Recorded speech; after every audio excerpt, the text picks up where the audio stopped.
Lynn Kuntzman is back with another edition of Garden for Life. Hi, Lynn. Hi, how are you doing? I'm doing well. Lynn is a Jackson County Master Gardener and the recently announced co-statewide Master Gardener of the Year. And we bring Lynn in more frequently in summer because there's more to talk about. I didn't realize you shared the statewide Master Gardener of the Year until I saw the release yesterday. Well, I didn't. That is actually incorrect. The other guy is the behind-the-scenes State Master Gardener of the Year. So there was a little glitch in the article, but yeah, I am the State Master Gardener, and he is behind the scenes because he's done so much work up north with a lot of community gardens and stuff. Yeah. Okay, good. Good to know that we have the one and only. Yes, it is. So this is the time of the year when you and I tend to joke about the drive-by zucchini drops when people just realize they've got too much stuff and they start leaving it on your front porch. Which raises the major question, are people often surprised by the outputs of their gardens? Oh, yeah, always the zucchini is a big surprise. So usually beginning gardeners will plant 3 hills of zucchini. And then they're like screaming, what do I do with it? And then of course they get away from you, and I just sacrificed a giant cudgel to the compost pile this morning, when I went out to the garden, one that we had missed. And, you go 2 days and you have a bludgeon, capability. And so, what I tell people is plant 1 hill of zucchini early in the season, and then when it starts to get exhausted, plant another hill, and that will keep you in squash all the way till frost. But when people start out with 3 or 5 hills of zucchini, they're lost. They're done for. I noticed a similar. I planted 1 hill of cucumbers, and then I put in a second row that fortunately never sprouted, probably because my mulch was too thick. But But the 1 hill of cucumbers has yielded something like 15 or 20 cucumbers. That's been plenty. Yeah, right. And then I had the opposite problem. It's so weird in different gardens where my cucumbers have not been producing at all this year. I've had like 2 cucumbers, 3 off of 1 hill, and I tried to grow more, and they failed. And it's just weird.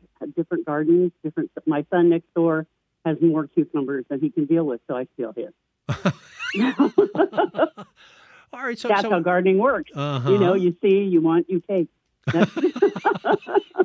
So is that worth investigation, though, to figure out why his did so well and yours did not?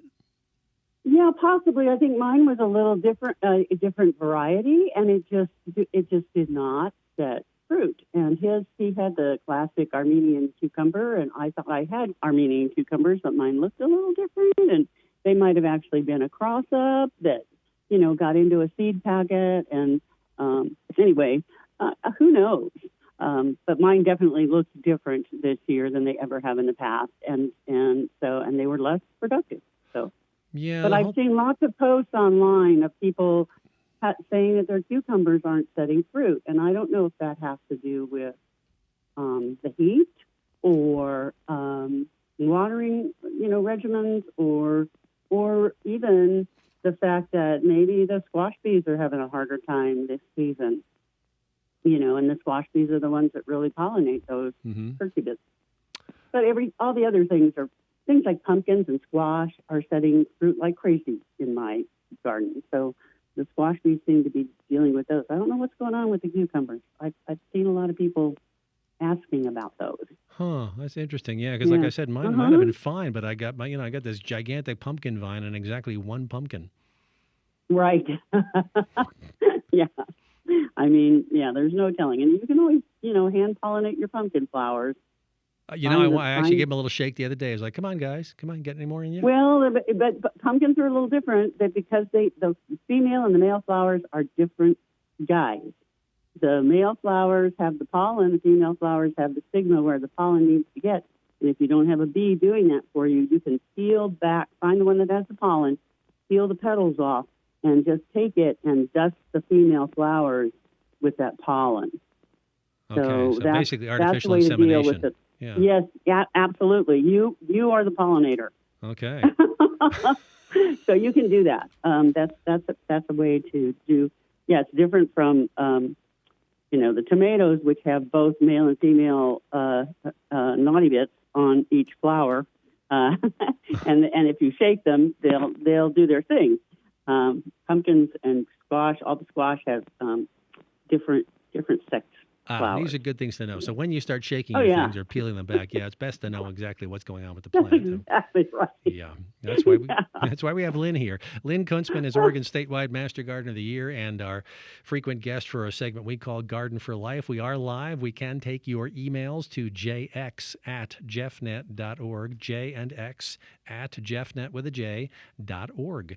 So I want to come back to, I actually had an unanswered question in the stack, and Shelley, who sent a bunch of questions in a while ago, one of the unanswered questions was about if there's a single fertilizer good for veggies, fruits, and lawn.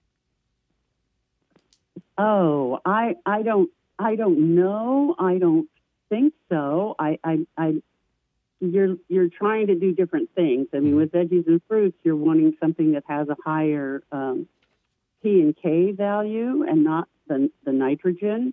With a lawn, you want something that's got a higher nitrogen content because you're growing just the grass, just the vegetation, right? Mm-hmm.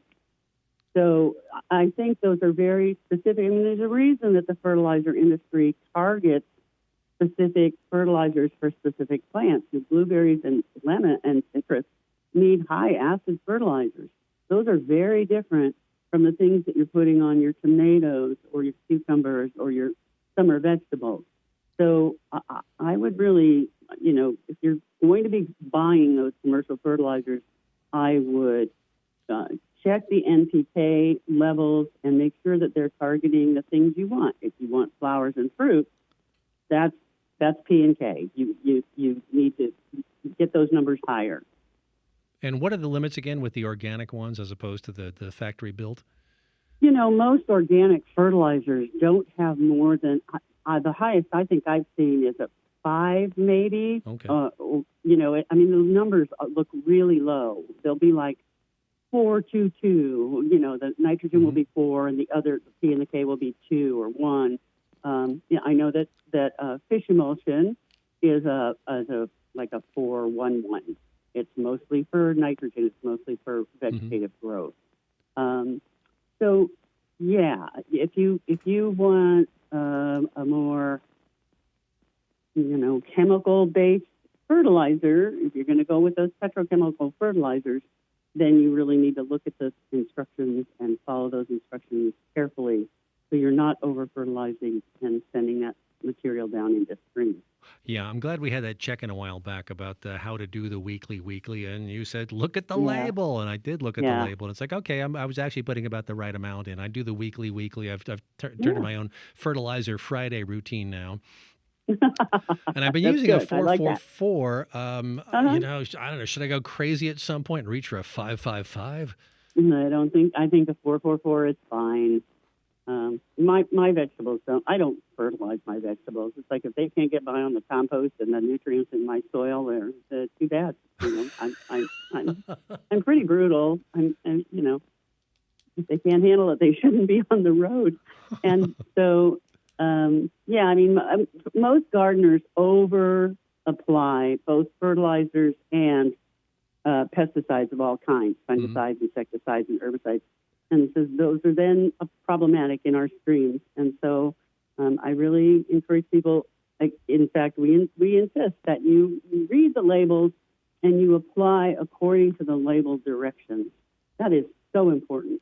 Really, really, really important. Now, I do know that I have pollinators in the yard because if I'm ever out there mowing in the back part there, I try not to do it when I know there are bees and butterflies around, but I have seen the bees and butterflies. So I know they're there. But, right. I mean, how much urging do they need to come to the garden? I don't think I've ever actually seen them in the garden, and it's just in the same general area. So what I encourage people to do in their vegetable gardens is to plant insectary plants, things that will attract those pollinators. So things like members of the carrot family, parsley, dill, things like your herbs. Your herbs will attract the honeybees. And then things native plant-wise, cover crops, or I intersperse them I actually grow cover crops between my vegetables. things like Lacey Facilia, which is a native plant that attracts a wide diversity and abundance of bees. It's one of the top, pollinator flowers, wild pollinator flowers for our native bees. And native bees are, 90% more efficient at pollination than honeybees are. Mm-hmm. So really important to plant those plants that will pull those insects in. Also things like marigolds and alyssum, if you're planting, attract beneficial insects into your garden. So it's attracting beneficials, it's attracting the pollinators. What you're trying to do is establish an ecosystem in your garden, not just a monoculture that's devoid of any other plant vegetation except your tomato vines and your pepper plants. And you want to have some companion plants in there that will bring those insects floral resources. Your tomatoes and your peppers and your squash are really not providing very good floral resources for any kind of bee, because the peppers and squash are,